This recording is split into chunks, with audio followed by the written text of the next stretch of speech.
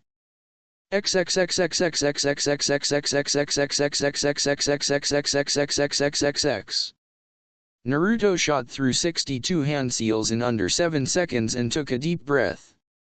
Black light release, tendrils of death, he shouted with hatred, and his body exploded into an army of tendrils that shot through Otagakur. The tendrils absorbed everything in their way. They shot through each alley, each house, each underground chamber. Nothing survived their onslaught, and within minutes the whole town was deserted of any life, and the tendrils shot back to their summoner before his body formed again in the center. Kuwabai repressed the memory influx from the victims and stored them away for later, but noticed something in them. Interesting. How did that get here? The Baijuyu thought, smiling. With a groan, the Umbu captain collapsed on one knee and released his transformations. His breathing was heavy and he seemed to be in a world of pain. Not only emotional but also physically. Are you alright, Naruto? Minka asked. The only answer she got was an exhausted feeling from him. Please answer us, Naruto, Sublime begged. Physically? Yes. Mentally? No, he finally answered. I'm coming over, as soon as I regained my composure, he sighed. A few minutes later he stood up and felt for the presence of his squad before he face-palmed. Tell them to remove the suppression seals so that I can find you, he thought, feeling his friend's nod. Suddenly 3 presences appeared on his radar. With a sigh he made his way over to them and landed on a branch before them. The squad looked at him fearfully while his familiars climbed over to him. Sublime snaked up his leg and wrapped herself around his upper body, nuzzling her head against his left cheek, while Minka jumped on his shoulder and rubbed hers against his left cheek. The comfort from his familiars eased his mind and he regained the sharpness of his mind. He knew that he would mourn for his fallen friend, but now wasn't the time. He already lost control minutes ago. He couldn't allow himself to break down here.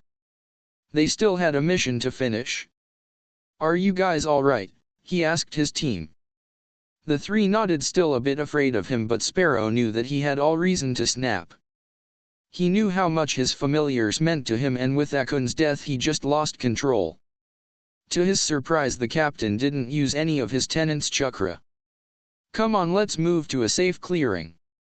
I will use Hiroshin to bring us back home, he ordered, and the 3 steeled themselves.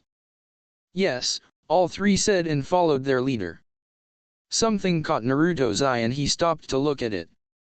There, in between a set of twigs, hung Orochimaru's chopped off head with his fearful grimace burned onto his face forever.